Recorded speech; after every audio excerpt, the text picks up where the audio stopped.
The other day when we were talking with Calgary coach Jeff Ward, one of the things he said was he thought now that we were at the 9 or 10 game mark of the season for most teams in the North Division, at least, that locking down games might become more common than what we had seen earlier in this series, where you'd come back on Calgary, they'd come back on you.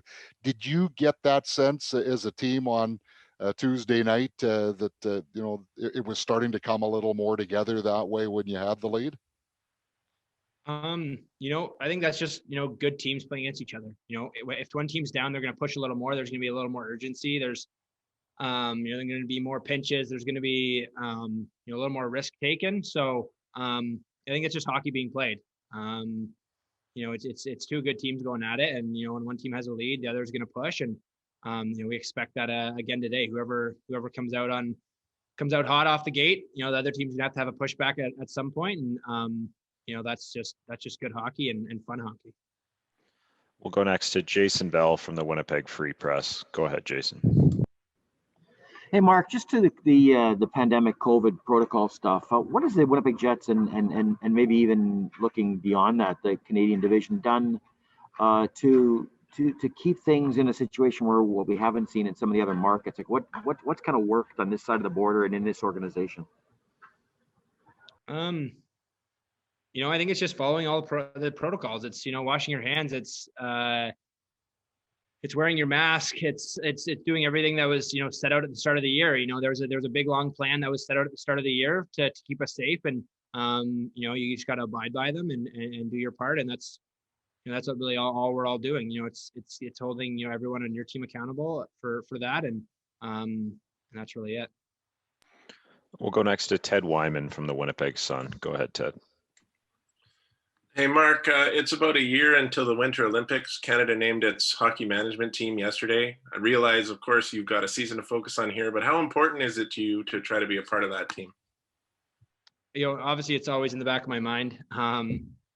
You see them talking about it on TSN today, so it fires you up a little more, a little bit for sure. Pushes you a little more to want to be your best and obviously be selected that team. But the focus is really, what you do on the ice for your team is what's going to determine that. So, that's kind of that's my focus is play my best for this team and work my hardest every single night. And if I do that, then, give myself the best chance. And that's really all it is. Continue to play my hardest for the Winnipeg Jets. And, if good things come from that, then awesome. And we'll go next to Mike McIntyre from the Winnipeg Free Press. Go ahead, Mike. Thanks, Gregor. Thanks, Mark. Mark, Andrew was just up here a few minutes ago. I know you were on the negotiating committee as well, along with him. Do you have similar concerns as Andrew to some of these new rules that I guess came in today? And do was the NHLPA or were players consulted on these, or was this just something kind of out of the blue? Yeah, not that I know of. I know we just kind of got told about it today, and I don't think people understand, the amount of work that we put in to get ready for a game, the mentally and physically, getting prepped.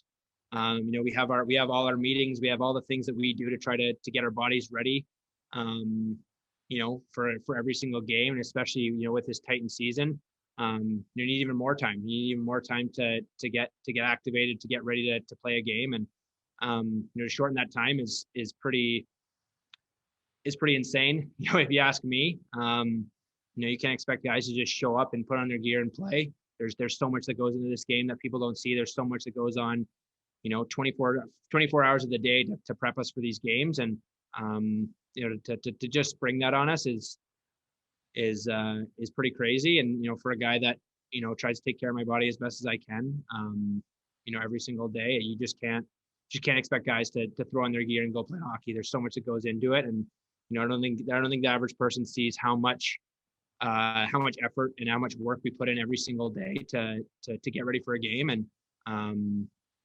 that's about it. We'll go next to Ken Wiebe from Sportsnet. Go ahead, Weber. Morning, Mark. Your line's been out against Sean Monahan a lot. What's maybe stood out in that portion of the matchup game through even the 3 games against the Flames so far this year? It's fun playing against that line. It's fun playing against good players.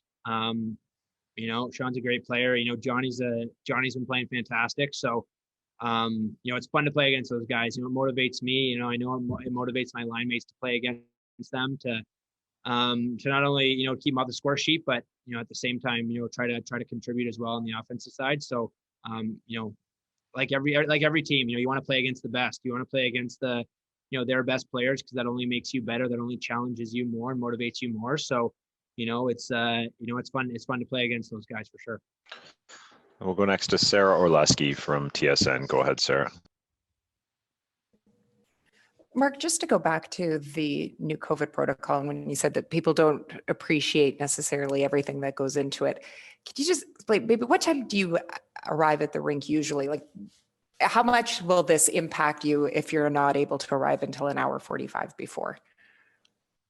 It'll change a lot of things. You know, I show up, you know, around, you know, 4:15.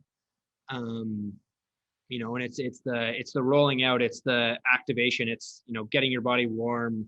You know, because then we have, you know, probably, you know, close to half an hour of meetings, whether it's PP or PK or, you know, 5-on-5. So we, you know, we have to do all that stuff. So that's kind of the mental side of things. But, you know, I think that's the thing that people don't appreciate. Like, I know for me, you know, every minute of my day is pretty much focused on recovering for the next game, you know, getting ready for the next game, whether it's sleeping, whether it's eating, whether it's, you know, doing my recovery stuff, whether it's, you know, any of that stuff. You know, I think that's the thing. And I know, you know, and that's every guy in our room. You know, they go home and they want to be their best for that next night. You know, the amount of work and the amount of effort, the amount of time, you know, and money that we spend as athletes to get ready for a game. You know, it's not just in hockey too. You know, you hear about Russell Wilson, the amount of money and time he spends into his career, into his body. You know, it's so admirable to see that in other sports. And, you know, I think that's the thing that people don't understand and appreciate about athletes is how much effort and how much time, how much, you know, thought goes into, you know, all of our days to be ready to play our best every single night. And, you know, that's why I love hockey so much. You know, you get to do that with all your best buddies. You know, every single guy is going home and eating the right thing and doing the right thing to be ready for that next game. And, you know, that's, you know, it's our job. We take it seriously. And, you know, that change in time really does affect me, and will affect, you know, pretty much every guy in this league. So it's definitely really tough to see them, you know, spring that on us so quick. Just a couple more. We'll go to Kelly Moore again. Go ahead. Hey, Mark, listening to you hear the passion. So the message comes through loud and clear about the 1 hour 45 edict. But there have been 7 other teams involved in the other 3 divisions that have all had COVID outbreaks to deal with. So from that perspective, is it a bit of a badge of honor? It hasn't happened in the North Division yet. And aside from doing all the right things that you described, is part of that also the difference in how the country of Canada has approached this?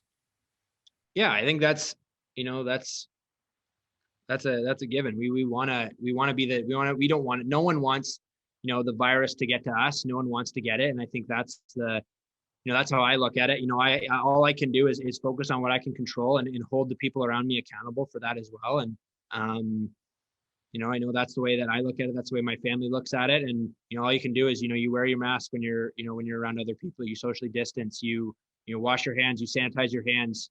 You know, I was talking to my dad, you know, actually last night, and he's saying, you know, that's just what you do. It's the norm. You know, you walk into a building, you use your sleeve to open a door. And, you know, my dad before that would have been the last guy to ever do that. But, you know, that's what you have to do. You have to take pride in that. You have to take pride in taking care of the people around you and the people, you know, in this country and in this world. You know, that's our part as human beings. And, you know, that's all you can do. That's the way I was raised. And, you know, that's the way I'm going to continue to look at it. Do all the protocols that are set in place to keep us safe. And, you know, that's all you can do. All you can do is control what you can control. And, you know, that's kind of the way I look at life in general. And final question to Jason Bell from the Free Press. Go ahead, Jay. Hey, Mark, thanks. I appreciate that answer to Kelly, because mine just falls right in there, and you can make this brief. But with those other 7 teams and with the other players they're in a protocol, and some that clearly have become affected by this virus, you guys are all in the same union. You're all kind of in the same company, as it were, even though you're opponents. Have you reached out to anybody on that list that's come down sick? Or do you think about those, and not just them, because they're obviously they're athletes in good shape, but people that they're in their circle? I mean, is something that you think about? Oh, for sure. We've all had people affected by this virus, whether small, whether big. So it just proves how much more we're in this together.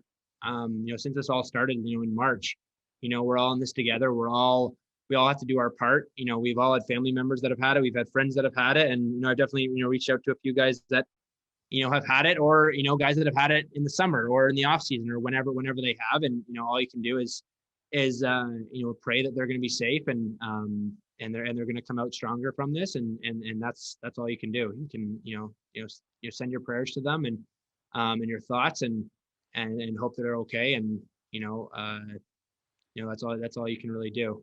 Send them some good vibes and, hope that they're all good. So, I've been lucky that, everyone that I know that has had it has came out stronger from it. And that's, and that's all you can hope for is hope that your loved ones are safe and healthy and happy. And, that's what I say every night before bed, wishing that for everyone. And that comes back to, just doing what you can control and taking care of your loved ones. Mark and Andrew certainly had some strong words about the new COVID protocols today.